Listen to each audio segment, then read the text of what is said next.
who is now making some banelings, has good saturation at the gold. Harvester count relatively even. There is the third gateway for Huck, which is now transforming into a warp gate. Looks like the Zerglings gonna make their way into the Nexus. Oh my goodness, the Banelings coming in here. These Zealots all clumped up, taking massive damage from the Banelings, and they're all in the red right now. The Nexus once again, this time killed off, not even canceled in time by Huck, and Huck now starting to feel the pressure of the Zerg swarm. TLO pushing forward with his Speedlings, even still has a couple of Speedlings up on the ramp. And as a result, Huck once again has his Nexus denied, and that is 400 minerals in the hole that he will never see again. Almost like a taste your own medicine kind of treat for Huck, who was constantly canceling the gold expansion back on Metalopolis in the last game. And it's really looking bad for Huck as this game continues to progress. TLO has a slight economic advantage with 3 more harvesters. He also has a huge advantage, actually, scratch that, with this gold expansion. He's now securing a natural right at his front door, and he is just looking great. I'm wondering what Huck's response is going to be, as he's got 3 gateways, 3 warp gates, and I mean, he does have warp gate, he does have +1 weapons, and he does have his signature unit, the Sentry. So if he can lay down some good force fields, he might be able to get back in this game. Good force fields on the front, and oh, nice force fields there. A little bit late, and TLO with a good reaction, pulling his Zerglings away just before they could get trapped. And what I wanted to say is look for Huck to make efficient use of his sentries. That really is his primary unit. That is the best unit in Huck's arsenal. It's his secret weapon, and his force field placement is going to be key.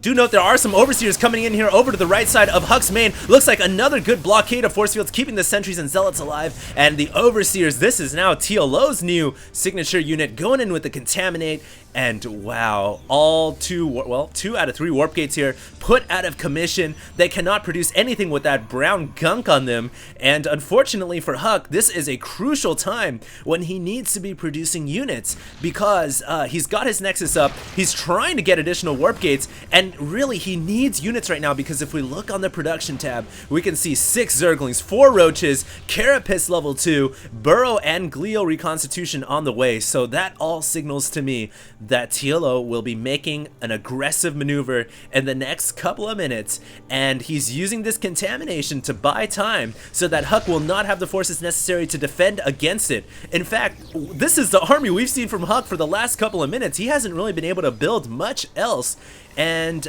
it's really hurting him right now. If we look on the army tab, 68 under 92. TLO's strategy here working beautifully. He's going to go in for another round of contamination to counter the warp gates. And here comes the contaminate. Looks like Huck here pushing forward to tap the Zelnaga Watchtower. And what are these overseers doing? They need to, I guess they're just going for a scouting run. And TLO is not going to be throwing down the Contaminate after all. Instead, might possibly lose this Overseer. But does it really matter? TLO's economy is booming. If you wanted to, he could just mass produce drones. If he wanted to, he could just mass produce attacking units and try to bust down the front door. The ball really is in TLO's court.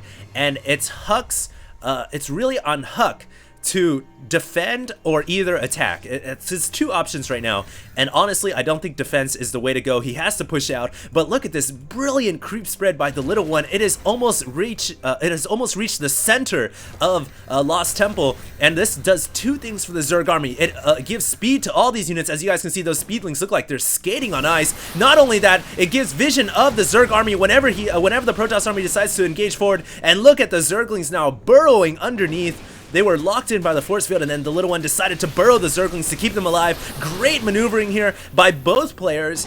Just a little bit better by the Little One using that burrow, and it doesn't look like Huck has any detection whatsoever, except for this cannon back at home. So Huck there just tried to make a push out, try to make something happen, but without an OBS, he cannot see the burrowed units, and you guys can see he's now trying to get robotics tech down so that he can catch the Zerg army when it does burrow. Hive also on the way. Now what I wanted to say is, the key to the creep, not only does it give you bonus with speed, but it also it gives you intelligence as to when the Protoss army decides to engage forward and push onto your creep. So it gives you vision and it gives you speed, and those are two key essentials to playing Zerg well. And for Huck, he needs to get an observer out pronto. It looks like he is going to be chrono boosting 1 obs, so he can start to detect the burrowed units and he can kill off the creep tumors. But wow, there's a lot of burrowed banelings at the center of the map, so it's gonna be key for Huck not to push out until he has his obs. There's his obs. So, oh my goodness, that's real close to the sentries and zealots. But the obs catches the burrowed banelings, and I don't even think Huck realized there was banelings there, and he actually pulled back for a second. But TLO decides to unburrow his banelings, and he is going to fall back onto the protection of his creep. So we can see at this point that Huck is still in a lot of trouble. The income tab favoring TLO by 5, but keep in mind TLO does have that gold expansion, now trying to secure a 4th as well. He's also trying to get, Huck's also trying to get 2 Colossus out and extended thermal lance. If he can get the Coloxin out, he's going to be in a much better position, and he might be able to hold on to this gold expansion. If he can get that gold, he's going to be in a great position in this game. Meanwhile, the little one is now tacking up to Hive technology. He's got Ultralisk Cavern down, and you can bet we are going to be seeing some Mama Ultralisk coming out in the next couple of minutes. Those units are so scary, and what is Huck going to do about it? Looks like TLO trying to get us around with the Speedlings, coming around for a flank. Now these Speedlings are going to go straight up into the main, and they are going to see the Colossus. So even though these Speedlings won't do any damage, oh, they might be able to kill the Colossus. No, they will not. They won't do any damage, but they will see the Colossus, and with that, TLO can respond in kind. It looks like the little one not even caring to get Spire and get Corruptors out to deal with the Colossus.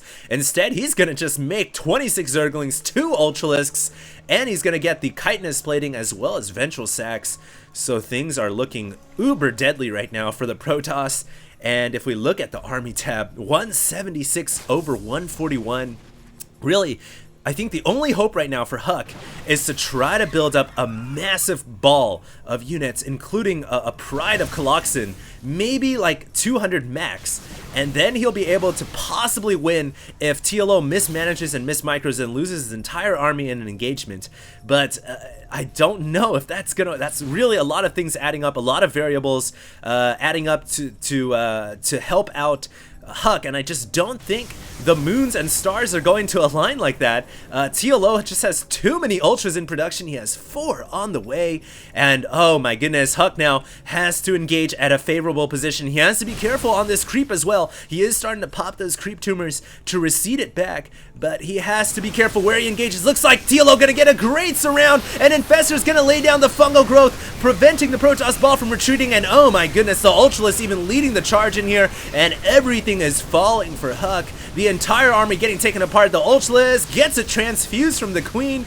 Beautiful play from the little one, and it looks like Huck here is going to lose the center battle, and even his Colossus and everything just falling. You guys can see Huck desperately trying to reproduce units. He has to hold on to this gold expansion. Should he lose the gold, he is definitely out of this game, as TLO is at 1, 2, 3, 4, 5 bases against barely a 3-base Zerg.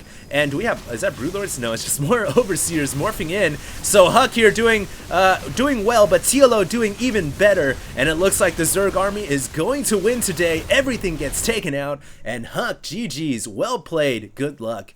Oh my goodness. What a game indeed.